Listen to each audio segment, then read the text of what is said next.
Yeah, good day sanibonani bafethu. Ninjani niyaphila? Let's hope niyaphila. Mfowethu Mkhonzwa nibingelelayo. Emini nje ngiyanibonga kakhulu ngokusupporta le channel. Ngokusubscribe nokufollowa. Ngicela uma ungaka-subscribe, ungaka-follow wenze kanjalo ngiyabonga. I'll be very short. It's just nje i-highlight la ngokwenzakalayo lapha ku-ad hoc committee. Ngicabanga ukuthi siyambona uPaul O'Sullivan sonke njengoba phambi kwecommittee ukuthi useqalile ukufakaza kwakhe njengoba cishe kuyoze kushaya u7 naye u7 lo sidlo ocelwe uye ukuthi kungadluleli ngale kuka7. Siyazi ukuthi kuthiwe uzoba no2 days ilanga la namhlanje nelakusasa kuphela, so usevele ushaya umthetho ukuthi ufuna ukuqeda nini ukufakaza.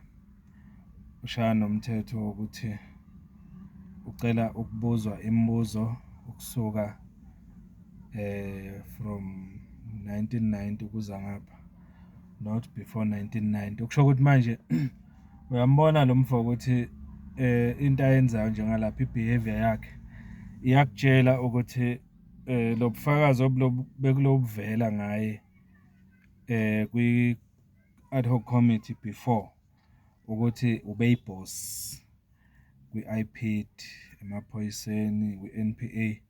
Kuyazivelela ngoba njengamanje uyambona ufuna ukuba yiboss lapha ku-ad hoc committee, ushaya umthetho khona manje.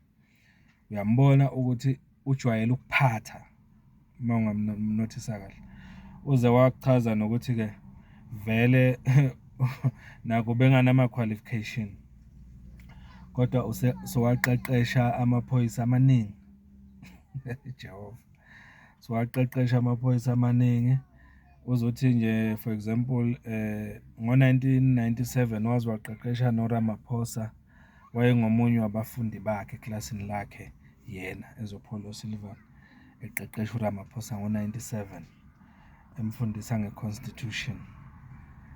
Kusho ukuthi kafishane nje le constitution yale country yase-South Africa esikhuluma ngayo kangaka, uPaul O'Sullivan ngendlela echaza ngayo unesandla esikhulu sayo noma ulwazi ngayo, nesandla esikhulu futhi ekufundiseni abantu abafana noRamaphosa ngayo njengoba implementa ngendlela implementa ngayo nje uRamaphosa. Kusho ukuthi manje sesingabuka sithi iskola sikaPaul O'Sullivan noma imfundiso zikaPaul O'Sullivan zonke lezi sizibona zi-applywa noma zi-implementwa uRamaphosa njengoba ayi-president. Ngisacela sixoxe just ngalokhu ukuthi uPaul O'Sullivan useveza ukuthi nakuba enganama-qualification kodwa waqeqesha inqwaba emaphoyiseni, waphinde futhi waqeqesha uRamaphosa nge-constitution, especially lokho engikufuna kakhulu ukuthi sike sikudiscuss ukuthi wena ukubuka kanjani ukuthi uCyril Ramaphosa seliyavela igama lakhe and uvela kahle kuPaul O'Sullivan, umchaza kahle, umdescribe kahle, uzothi wayengumfundi ohlakaniphile eklasini lakhe uRamaphosa. Uyamncoma kakhulu, uze uyambona ukuthi uyishaya isifuba nangokuthi omunye wabafundi bakhe abafundisi useyi-president ye-country manje. Kukutshelani lokho ngoRamaphosa? Because kimi kuveza umqondo ukuthi izwe njengamanje kancane kancane lokhu besivele sikusola ngathi kuyavela ukuthi izwe njengamanje uRamaphosa ulibusa elawulwa ngama-influence athile behind. Enokunye okuvelile la ngo-Paul O'Sullivan ukuthi unama-citizenship awu-3 noma ubuzwe obu-3. une-ID yala South Africa uPaul O'Sullivan, kuvelile namhla. Uphinde abe ne-ID yase-Ireland, kusho ukuthi uyisakhamuzi sase-Ireland. Uphinde abe ne-ID yase-Britain. Unama-citizenship awu-3. So manje lokho mawubheka wena umbuka umuntu onama-citizenship awu-3 futhi ene-influence kangaka eSouth Africa, enza ama-investigation angaka eSouth Africa, enolwazi olungaka ngezinto ezenzeka eSouth Africa emaphoyiseni, kwi-NPA, ku-IPID nakwezinye iy'ndawo. Kukutshelani lokhu wena noma yini ongayiphawula? Angeke yini mhlampe simthathe njengomuntu obeyimpimpi sonke lesikhathi noma yonke leminyaka umuntu onama citizenship angaka. Ukhumbule ukuthi nosikole sakhe lesi noma lo mfundi wakhe uRamaphosa yena ngokwakhe kuvelile naye ukuthi naye futhi uRamaphosa unama citizenship awu3. Kuvelile kuMadlanga Commission.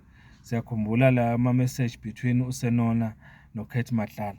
Kukutshelani ithini le coincidence yokuthi uPaul O'Sullivan abe nama citizenship awu3 kanjalo noRamaphosa abe nama citizenship awu3 kuvelile namhlanje ukuthi yena lo Ramaphosa ungumfundi owafundiswa uSullivan.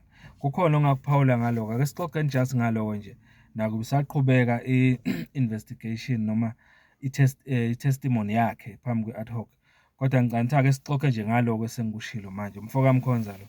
Ngiyabonga mfethu sihlangane kwivideo elandelayo. Please subscribe, comment, share and like. Ngiyabonga kakhulu. Niphile bafethu.